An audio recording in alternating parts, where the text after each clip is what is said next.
मूलभूत समस्याओं को समझते हैं। क्या मैनिफेस्टो लेकर उतरे मैदान में? मैनिफेस्टो में हमारे सबसे पहले आप लोगों का बहुत बहुत धन्यवाद हमारे पास आने के लिए।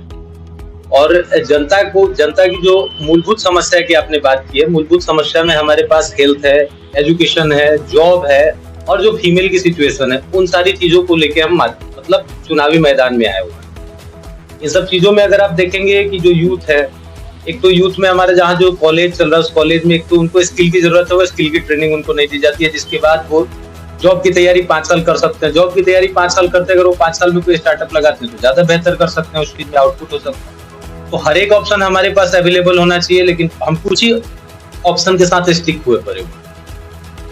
फीमेल की स्थिति वैसी ही है और गांव में जो हेल्थ का सिस्टम है, हेल्थ का तो सिस्टम हमारे क्षेत्र में बिल्कुल इतना गंदा है जिसका हिसाब नहीं। पड़े हुए 10-10 साल 15-15 साल पहले प्राथमिक स्वास्थ्य केंद्र बने हुए हैं और बंद का बंद पड़ा हुआ है।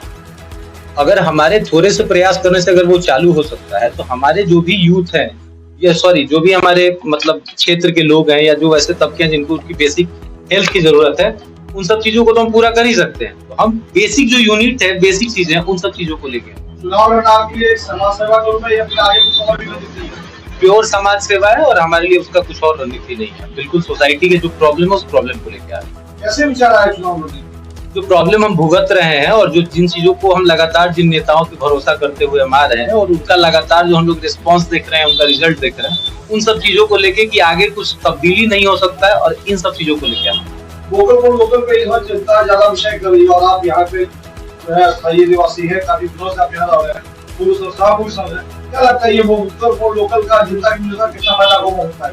वोकल फॉर लोकल के लिए जनता के बीच में बहुत अच्छा रिस्पॉन्स इसलिए जा सकता है कि अगर हम कोई चीज आपस में नजदीक में हम कोई चीज तैयार कर रहे हैं, जैसे कि कुछ स्टार्टअप जो हमने अपने लेवल से लोगों को प्रमोट करके लगाया, जैसे बनाना फाइबर का एक्सट्रैक्शन वगैरह होता है, तो अगर हम उन सब चीजों को किसी लोकल के यहाँ ही सेल करते हैं और कपड़ा तैयार होता है या हैंडमेड कुछ क्राफ्ट तैयार होता है, तो उसका बेनिफिट तो हमारे यहाँ हो ही सकता है। लोकल में सेल कर सकते हैं हम उन चीजों को, लोकल में प्रिपेयर कर सकते हैं, तो वोकल फॉर लोकल तो होना ही चाहिए। एक चर्चा का विषय है, यदि बीजेपी 400 पार लाती है, संविधान से छेड़छाड़ की बातें आ रही है, कहीं से इसकी पुष्टि नहीं हुई क्योंकि बीजेपी ने इसको अपने मैनिफेस्टो में कहीं लाया नहीं, लेकिन कहीं ना कहीं इंडिया अलायंस के काफी नेता जो है वो इस बात को उठा रहे हैं। इस बात को आप कैसे देखते हैं?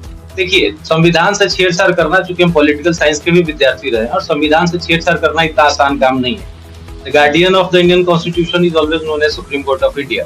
अगर हम किसी भी चीज की बात करते हैं, संविधान को बार बार खतरे में बता के वैसे लोगों को साधने की कोशिश की जाती है जिनको उसके बारे में प्रॉपर जानकारी नहीं है। संविधान खतरे में नहीं है। संविधान को आप खतरे में कैसे बता सकते हैं? अगर संविधान खतरे में होता तो आज 5 साल पे इलेक्शन थोड़ी हो रहा होता।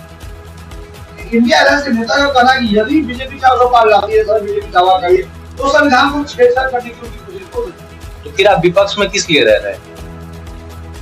अगर देश में अपोजिशन की बात है, अगर आप इतने ही स्ट्रॉन्गेस्ट सिचुएशन में है, तो आप एक अच्छे विपक्ष के रूप में भी तो आप प्रपोज हो सकते हैं ना। विपक्ष का काम ही यही चीज है कि जो भी चीज हो रहा है उस चीज की अच्छाई और बुराई को बताना। तो अगर आप स्ट्रॉन्गेस्ट विपक्ष नहीं बन पा रहे तो इसमें गलती बीजेपी की थोड़ी है। वैशाली लोकसभा में जो भी मुद्दे हैं, जैसे स्वास्थ्य का मुद्दा है, विद्यालय का मुद्दा है, एजुकेशन और स्किल का मुद्दा है और महिलाओं के सम्मान का मुद्दा है।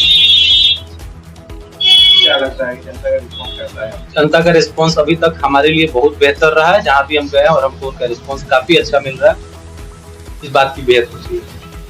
युवा वोटरों को क्या कुछ संदेश देंगे? युवा वोटर्स को यही संदेश है मेरा कि आप ही चेंज कर सकते हैं और आपको चेंज करने का एक मौका मिला हुआ है। अगर इस बार आप चेंज नहीं करते हैं तो फिर अगले 5 साल तक आपको वही चीज देखना पड़ेगा। जो प्रत्याशी हैं या जो भी लोग हैं वो आपको फिर से मैनिपुलेट करने की कोशिश करेंगे। आप अपने अधिकार के लिए आगे बढ़िए और लोगों से सवाल करना शुरू करें। आने वाले मतदान से एक नया संदेश दीजिए जनता को। इस बार का मतदान आप लोग अपने सूझबूझ से करें और इन सब चीजों को देख के करें कि आपके प्रत्याशी ने आपको 10 साल में क्या दिया है और आपके सामने जो प्रत्याशी हैं वो प्रत्याशी आपको आगे क्या दे सकते हैं। अच्छा और बुरा का विचार करिए और अच्छे ढंग से चुनाव करिए।